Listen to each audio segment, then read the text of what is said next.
Hello, welcome back. It's Christopher Taylor with Sovereign Harmony, checking in with you here today. You can see it is February 20th, Saturday in the afternoon, where I am in Arizona currently. So I want to go over what is going on immediately here in the near future and kind of where we're at in this whole game changer year that I mentioned in my previous video where I introduced the year 2021.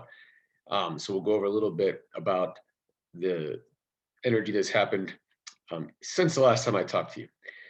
The big thing that we'll start out with today is Mercury. Here we go. Mercury is stationary direct right now. It'll actually be turning direct in about 3 hours from this point. So about 5:40 in the evening Mountain Time.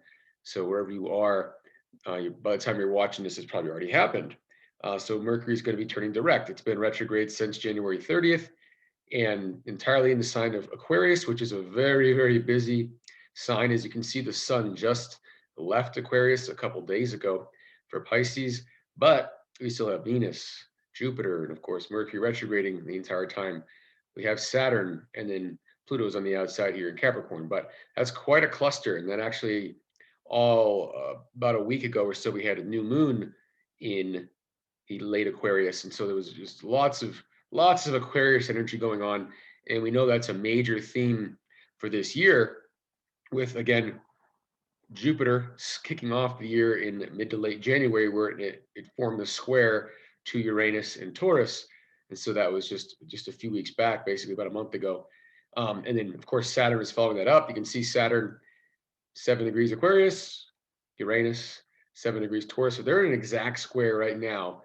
And that is the first of several exact squares that'll last not only through the end of 2021, but actually the last square between Saturn and Uranus from Aquarius to Taurus will be in the fall of 2022.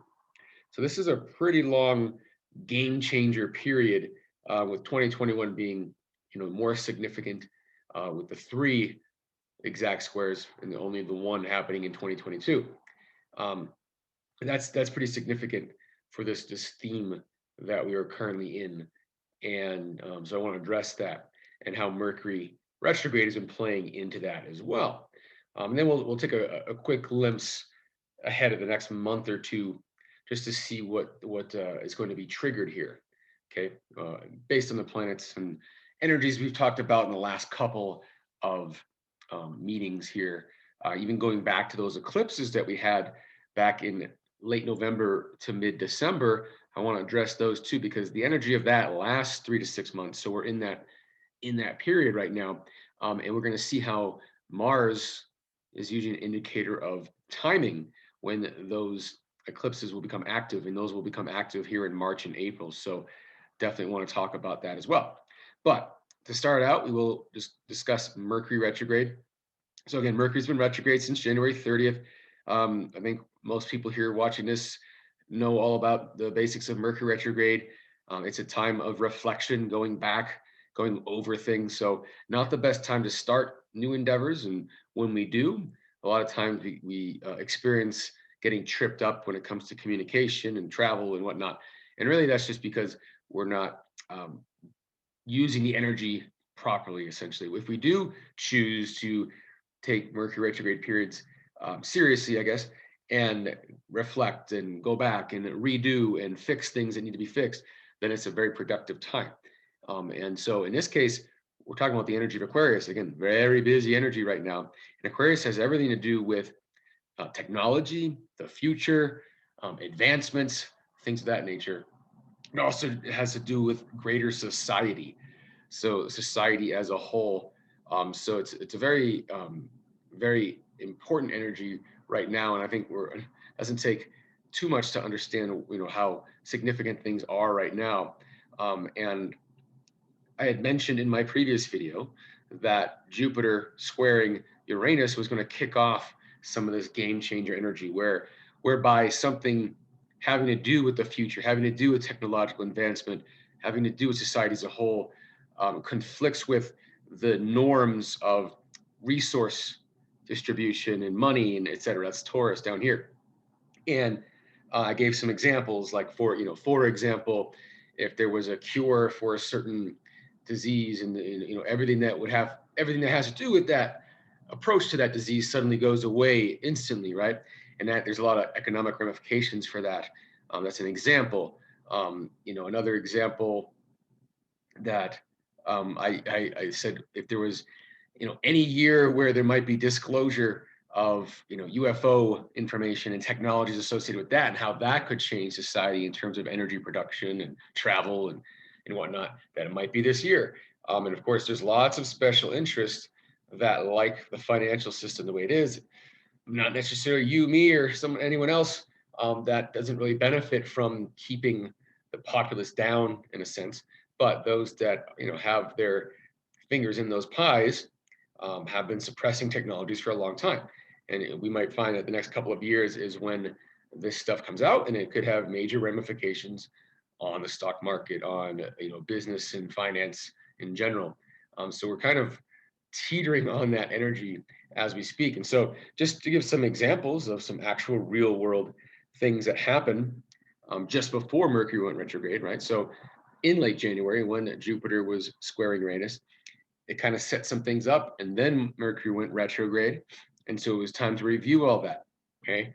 And now, as it goes direct today and over the next couple of weeks, we're going to find out more than likely that some things will come out about what had gone on here just recently. And so some of those things included, I think a lot of us saw what happened with GameStop, and the way, it's just common practice for those with big pockets to manipulate the stock market and to send a stock tumbling and then make money off of that, and everything else.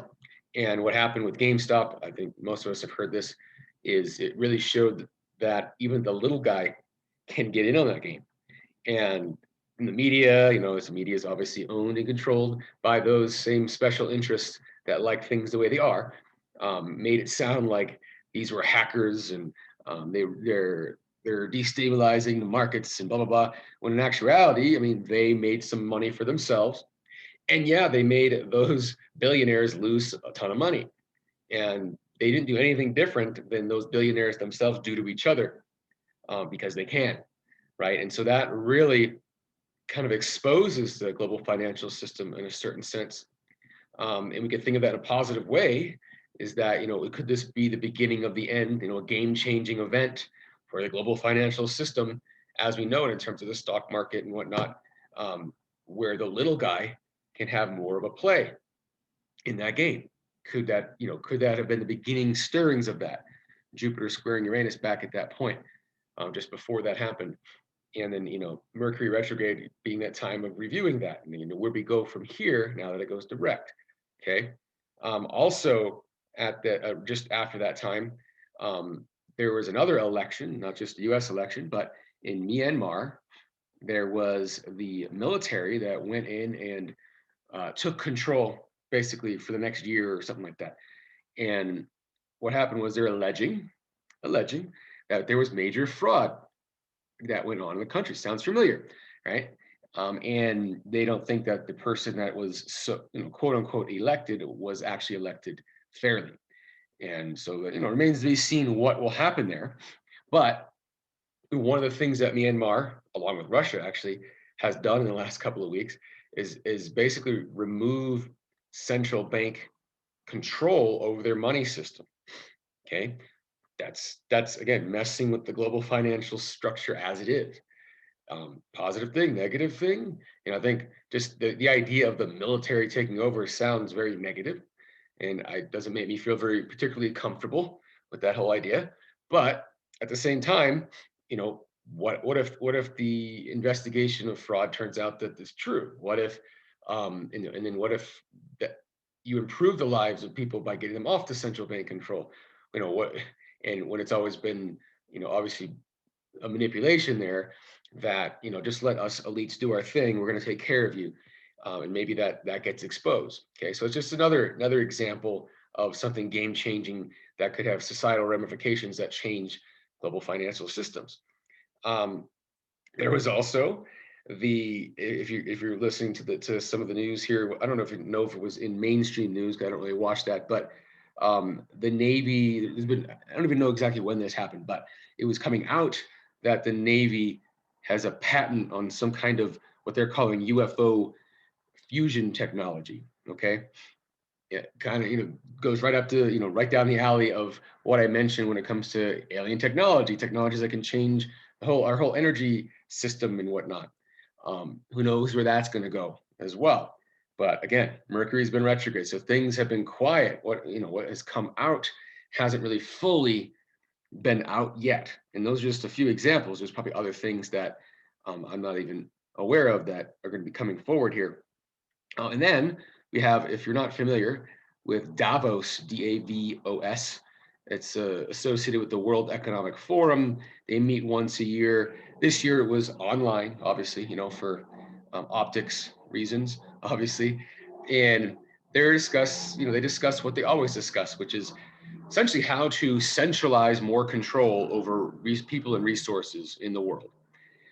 So, but it's all done in a very um, benevolent appearance, with a benevolent appearance, like this is what's good for the world, and we're the ones that have the power to do it. So let's do what we're here to do. But when you really break things down, start talking about like Agenda 21 and Agenda 2030, and these are not hidden conspiracies. These are covert collusions with information on paper that anybody can find as far as what the intentions are. And so they obviously present them positively, but it's obvious there's negative intentions behind it, and it has to do with more centralized control. In other words, more benefit for the billionaires with their pockets that are already full, and less for the regular person.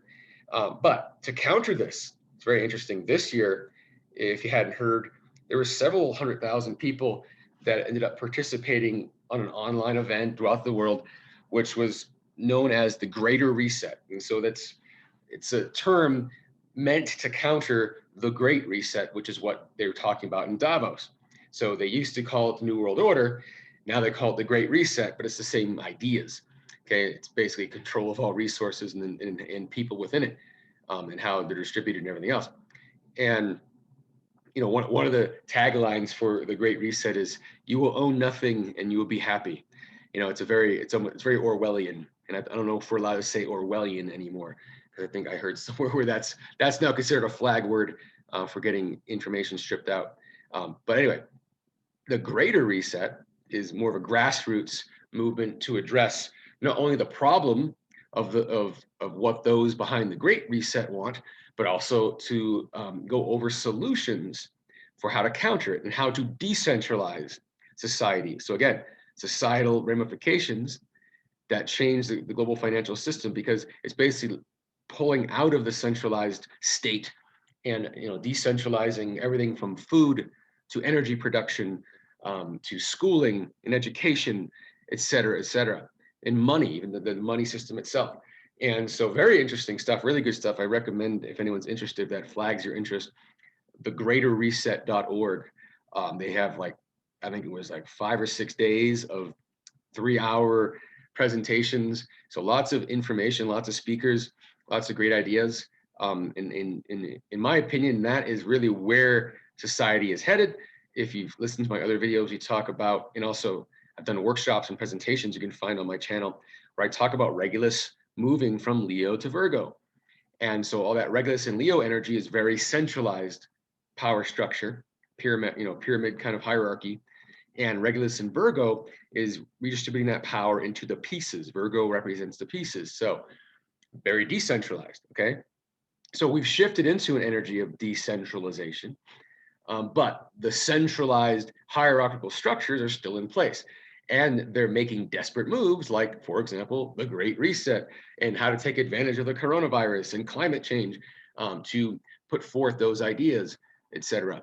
And so that really is that Regulus and Leo energy breathing its last breath here over the next few years as they make attempts at that. But the real thing that's going to result from this time, I think, with Regulus and Virgo, is going to be further decentralization, especially because we do have technology to connect ourselves to each other more easily. So even if we're functioning in terms of energy, education, medicine, food, whatnot, more locally, and decentralized, we can still be connecting and sharing information and learning from other local areas that are far away.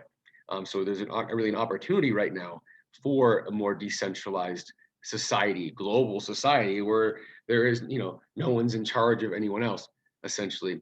And that's that sovereign approach, or that can lead to sovereign harmony. The harmony that can exist when you have sovereign, sustainable, decentralized nodes of operation. And I've been feeling this for a decade plus now. And it's interesting how it's all kind of happening in real time now.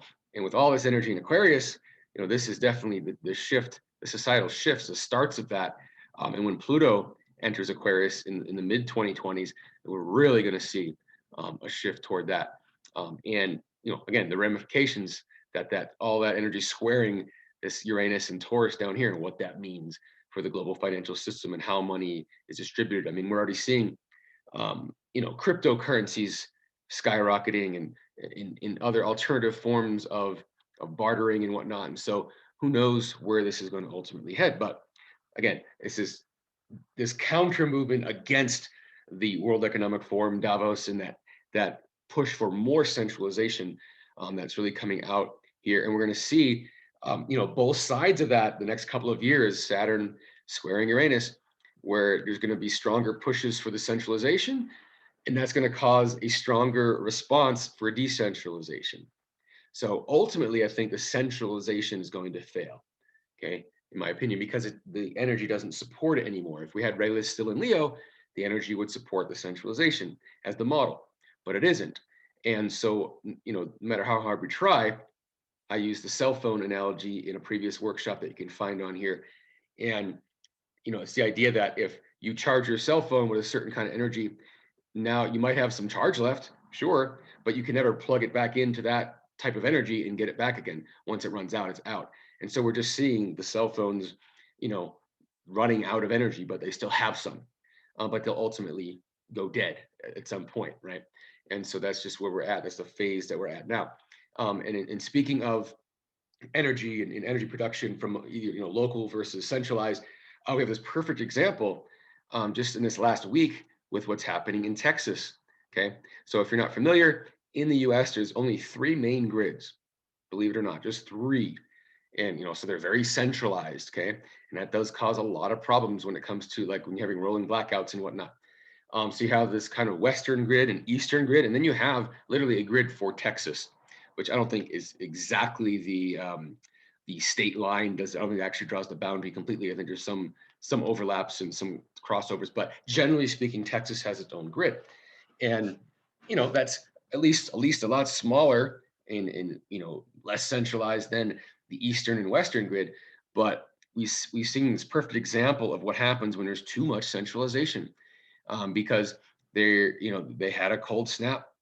It got way colder, way snowier than it usually gets in that area.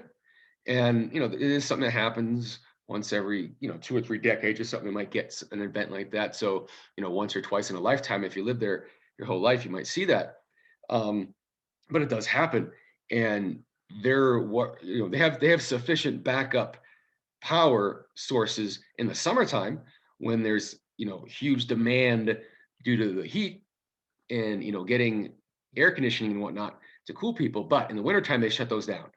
And so what they ran into is this huge problem where they didn't have backup electricity. And because a lot of they actually, I think something like 15 to 20% of their grid is powered by wind, and that unfortunately doesn't operate properly. It's not reliable in super cold weather. They ice up, they don't function properly. And so when that much of the source of power goes down and demand goes up because it's a lot colder than people are turning on their heat and whatnot, causes huge problems. And that's exactly what we're seeing. So they had to do rolling blackouts. And so they're basically just making decisions from a very centralized position of who gets power, who doesn't get power. Whereas if there was more decentralization, say like in a place like Austin, where they're going to be more pro decentralization, maybe if you have a citywide or neighborhood scale generation of electricity in different sources and different options and different backups, that you could keep each local area afloat and they can take care of themselves. And what we're seeing, is what happens when you don't allow that to happen. When you have too much centralization. So this isn't an argument for or against green energy or something like that, because honestly, what this shows is that the more centralized power production is, the less effective green energy is in that process. So it's these decentralized ideas, or this move toward decentralization, that would actually hold more opportunity for functional and reliable green energy with proper backups. And so, if anything, if you're for green energy, you should also be for decentralization and not centralization, which is just an ironic thing that's happened in the political sphere over the last 20 years or so, because it was as far as decentralization versus centralization. Big government you would obviously put under centralized kind of control, and that was always seen to be on the left. It's like they want big government, and but they also want green energy. So it's just kind of showing you can't really have both. The smaller your government, the more decentralized things are, the more functional green energy actually is. And if that's the direction we're headed, which I think we are, then it's just further argument for decentralization rather than centralization. So there's Regulus and Virgo, in other words, kind of leading the way. But in any case, so those are just some examples. Okay. And so now that's where we are now. Like I said, that's all started by just in the last month. Just go back about a month to right around when that election was there, January 20th ish. And so that's when Jupiter was squaring not only Uranus but Mars in Taurus as well. So it was a very potent energy, and I really thought that late January, early February is going to really, jumpstart this game changer year. And these examples I just gave are just some ideas behind that. Okay. And so now we're back to where we are now, where Mercury's about to go direct. And what's going to happen here over the next few weeks to couple of months is also very interesting, because now with Mercury in Aquarius going direct, we're going to see a lot of the information that hasn't been available, or that's been kind of simmering down beneath, is going to start coming out, especially when Mercury reaches Jupiter. And so that's going to happen also within a day or two of Mars entering Gemini. So this is all very interesting. So Mars enters Gemini, it looks like March 3rd. So this would be next week, next Wednesday.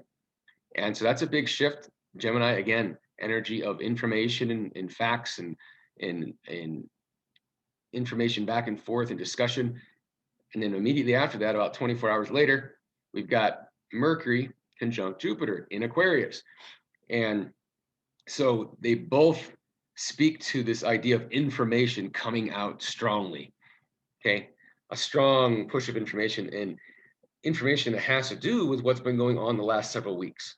Okay. Behind the scenes and not in public, not within the majority of public knowledge.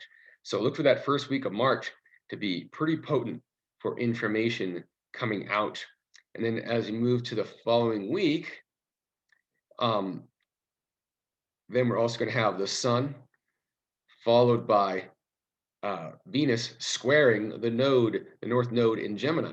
So that's going to take us from the end of that first week of March into the second week, where we're really starting to highlight now. We're starting to bring back, remember when I brought this up at the beginning of 2021, Neptune in Pisces squaring the North Node in Gemini, and how this has that same flavor of energy that was around in November of 2016, when things kind of felt a little off, because we had been hearing in the media that there was no chance Hillary Clinton was going to win, and yet Trump won, and it was kind of weird and confusing.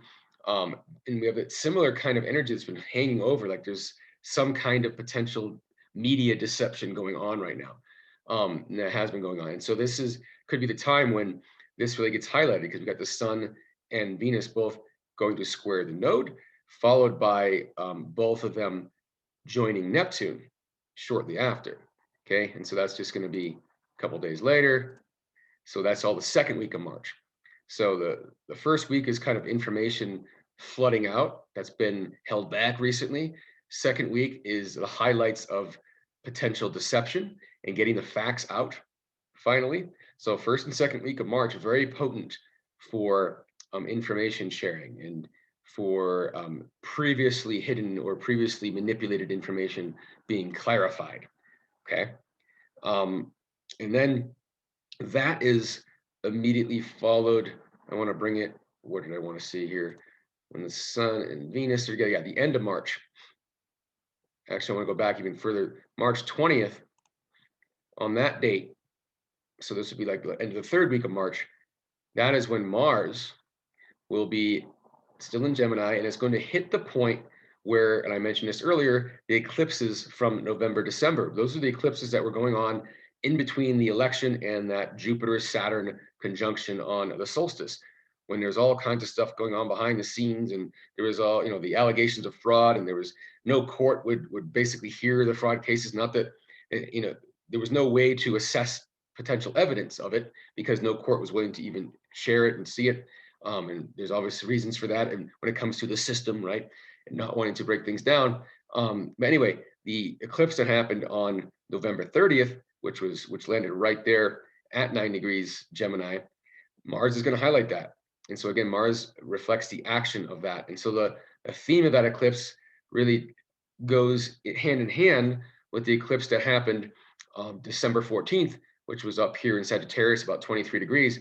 And so between March 20th and when we go to April 11th, that's when Mars will essentially, April 11th, 12th, something like that, it'll be opposing where that eclipse was.